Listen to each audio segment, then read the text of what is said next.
Okay, so environmental justice, colon, I'm already like, what the heck? Um, a term that I was first introduced to only a few years ago, but one that has defined my upbringing and brought me on the path to law school that I am on today. Um, it's just too artsy. I would just say what you do now. Who is this? This is AC? Nope, this is Or we don't know JB. which one this is. JB. Okay. JB. We got the initials up here. Oh, yeah, I got you. I got you. Yeah, I mean, first sentence is super important, and this is like trying way too hard to sound poetic. Any other thoughts? Well, we don't care when you were introduced to the term environmental justice. I mean, what does that, what I'm learning nothing about you. Like the thing I've learned is that you care about environmental justice. Don't care. I mean, this is all just a conclusion. There's no, what did you do about it? If you're so into environmental justice, then let's hear what you've done about environmental justice. The fact that you care about this issue doesn't do anything for me because there's a lot of people who care about this issue who are never going to be lawyers. Okay. Continues, environmental injustice defines what my urban hometown must deal with still to this day, stemming from the fact that the majority of my hometown is made up of Black and Hispanic populations. I'm actually a little confused. I was kind of thinking this would have a more environmental bent, but it sounds like social justice. Yeah, it's a bit like No. complaining, kind of like it's just sort of like, oh, I come from the city and it's not fair because in the city we have Black and Hispanic populations and we have to deal with a lot of environmental injustice. I also just don't think this is a very good sentence. Environmental injustice defines what my urban hometown must deal with still to this day. A lot of words there to say there's environmental injustice in the city. And then the comma stemming from the fact, I think you need shorter sentences. And what you really need is to start a sentence with the word I and then follow it with an active verb. I mean, who are you? What do you do? I need to see you in action. I need, like, tell me a story from work or tell me a story from, if you're right out of college, tell me a story from college. But you got to show me yourself doing something. It's coming off like whining about injustice. We got justice and injustice in this first paragraph. If you're a candidate on the margins, I would imagine that you would have lost some readers by this point. They would just say, no. This next sentence, as a young girl growing up in Brockton, Massachusetts, my mother has always been a very outspoken and justice-driven woman. It's talking about you as a young girl. We want to know about you in the last 2 or 3 years. It's focused on your mother. Your mother's not applying to law school, you are. So again, next sentence, she was very involved in the community. Sweet. Let's get your mom over here to this law school. That's not the goal, right? So this is all got to go so far. I understand you're trying to give context and you feel like this context is relevant to your life experience. It's not relevant to law schools. Anyway, she continues, and spent many of her evenings volunteering and speaking up for others at City Hall meetings. Okay, it's about your mother.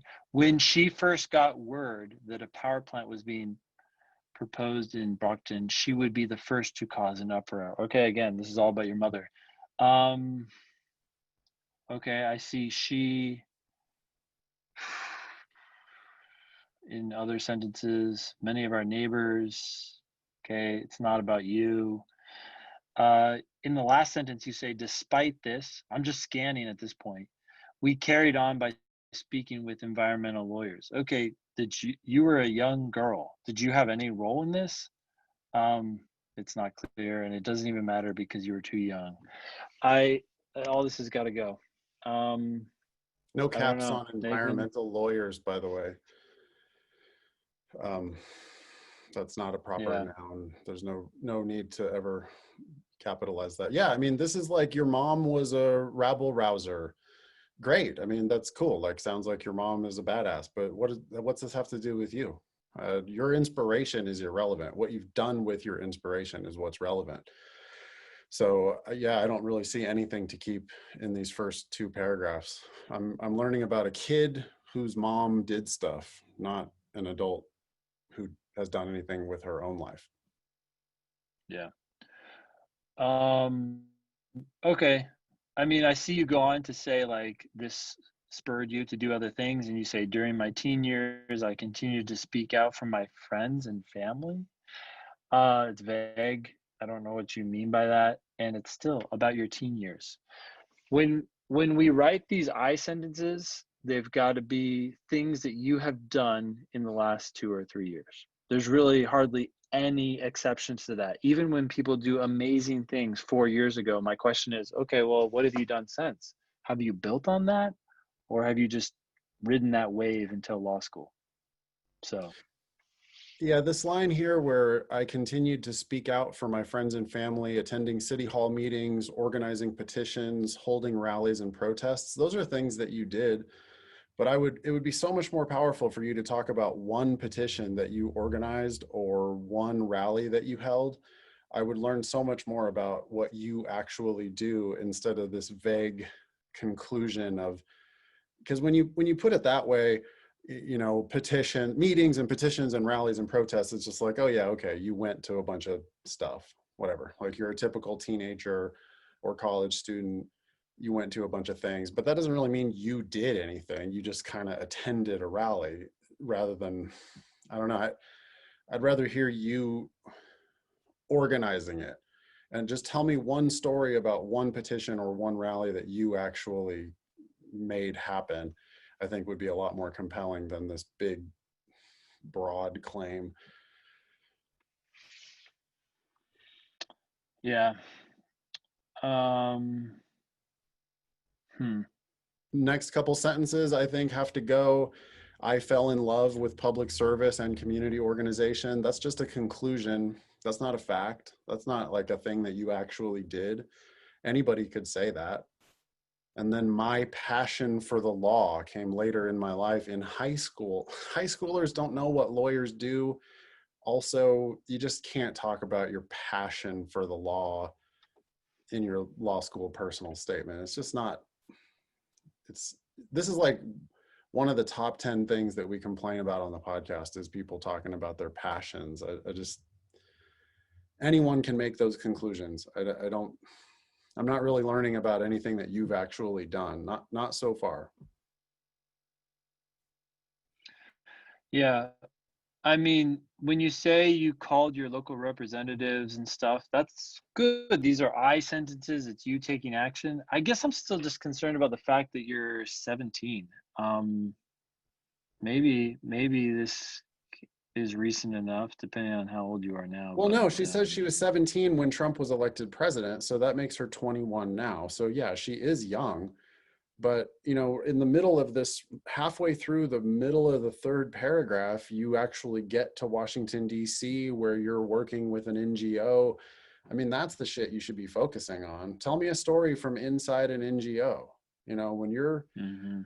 strapping on the work clothes every day and going to work and working, you know, on actual real shit, that's so much more important than any rally you went to in high school. I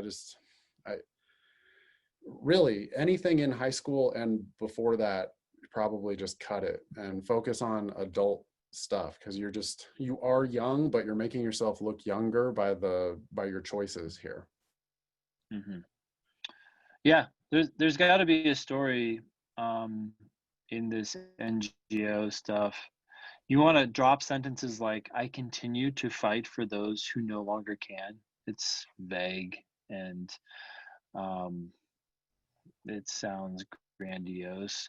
Yep. I truly believe that it will be my generation. Okay. Your beliefs are generally not important. What you've done is important, and that will show what you believe, right? Yeah. If you show the work you've done at an NGO, then it's clear that you believe that these sort of things are important. I think we've said it 100 times on the podcast. I don't want to hear about what you think. I don't want to hear about what you feel. I don't want to care. I don't want to hear about what you believe.